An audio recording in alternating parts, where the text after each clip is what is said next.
उस प्रदेश को ले जाएगा।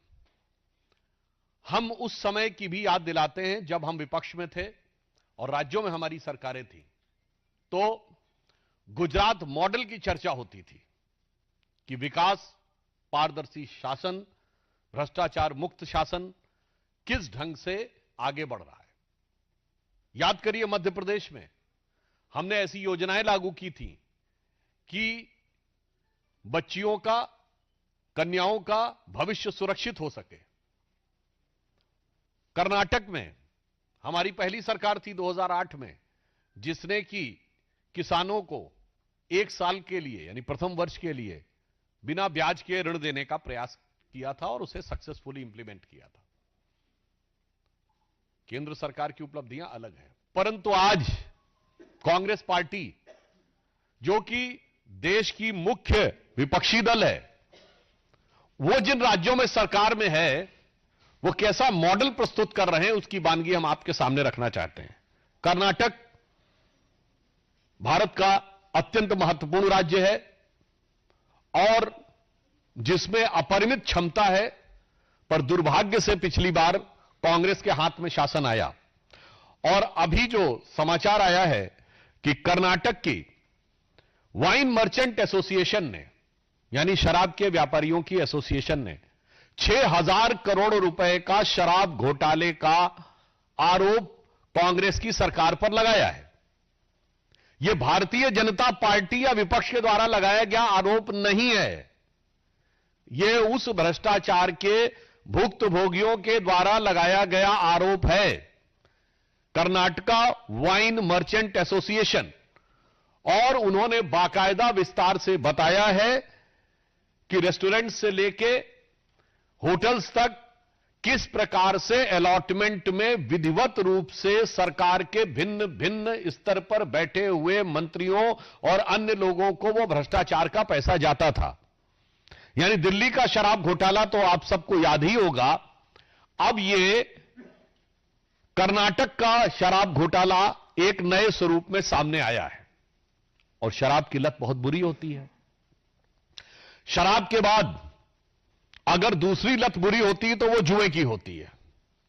तो कर्नाटक में चित्रदुर्ग के कांग्रेस के एमएलए ईडी के द्वारा ऑनलाइन सट्टेबाजी के मामले में मनी लॉन्ड्रिंग के आरोप में आरोपित हुए हैं और वो पहले भी अरेस्ट रह चुके हैं। अर्थात कर्नाटक कांग्रेस की सरकार, जो पहले भी दलित समाज के लिए स्थापित वाल्मीकि योजना का पैसा उड़ाती हुई, भ्रष्टाचार करती हुई दिख चुकी है, जो मूडा स्कैम में जमीन के घोटाले करते हुए दिख चुकी है, वो अब कर्नाटक में शराब और जुए, इन दो चीजों में आरोपित होकर गहरे सवाल खड़े हो रहे हैं। अच्छा, शराब और जुए के बाद तीसरी लत आती है लड़ाई की। तो उनका मॉडल का तीसरा हिस्सा है कि मुख्यमंत्री और उप मुख्यमंत्री जबरदस्त तरीके से लड़ाई लड़ते रहते हैं। यह वैसे कांग्रेस का स्थायी मॉडल है। जैसे हमारी सरकारों का विकास का मॉडल होता था, कांग्रेस का स्थायी मॉडल है कि जहां भी सरकार होगी तो दो ग्रुप में प्रकट रूप में दिखाई पड़ेगा। कर्नाटक में सिद्धारमैया जी का ऑन रिकॉर्ड दिया गया बयान है, यह मैं कोई आरोप की बात नहीं कर रहा हूं कि राहुल गांधी जी परमिशन नहीं दे रहे हैं इसलिए मैं कैबिनेट का एक्सपेंशन नहीं कर पा रहा हूं। और डीके शिव कुमार जी जो डिप्टी सीएम है, उनका ऑन रिकॉर्ड दिया गया बयान है कि न्याय होना चाहिए, अर्थात एक कमिटमेंट था कि सीट चेंज होनी चाहिए।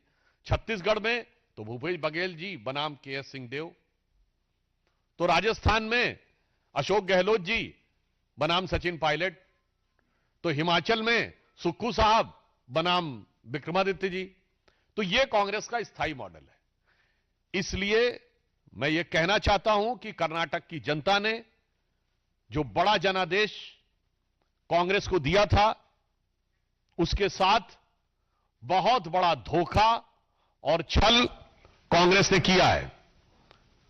शराब, जुआ और लड़ाई, ये तीन चीजें देखने को मिल रही हैं और इसमें कांग्रेस इस कदर मदहोश है कि उसे विकास और कर्नाटक की जनता के हित का होश नहीं रहा है। उन्हें समझाने पर भी कोई बात समझ में नहीं आ रही है।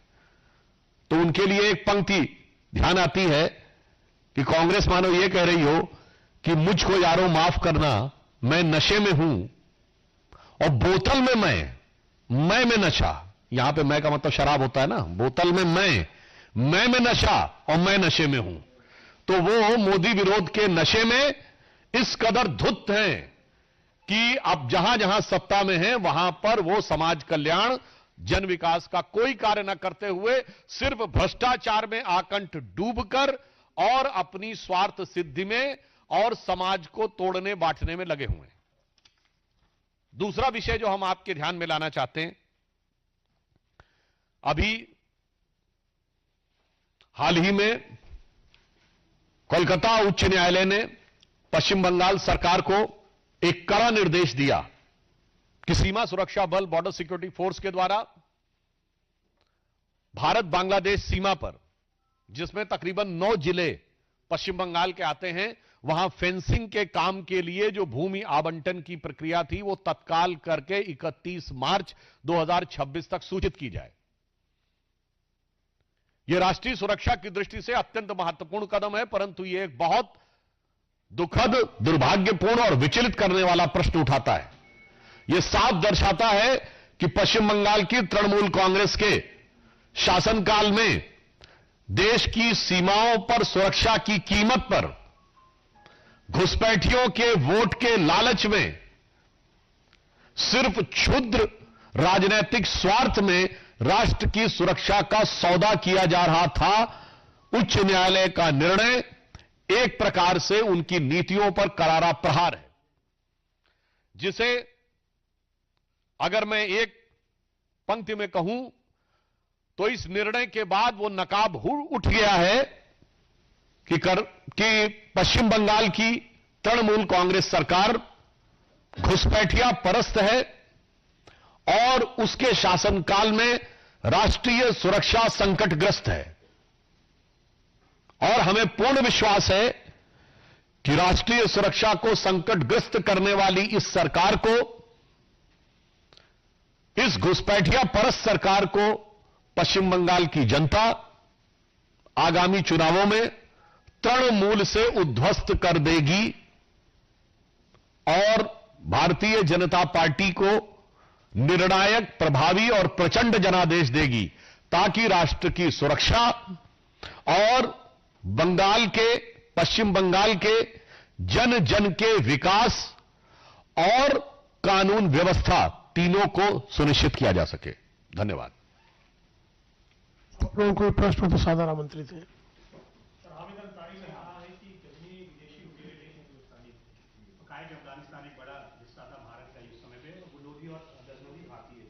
देखिए, मुझे लगता है कि लुटेरों को अपने से जोड़ते जोड़ते समाज का कुछ वर्ग अब पूरे भारत को लुटेरों से जोड़ने लगा है।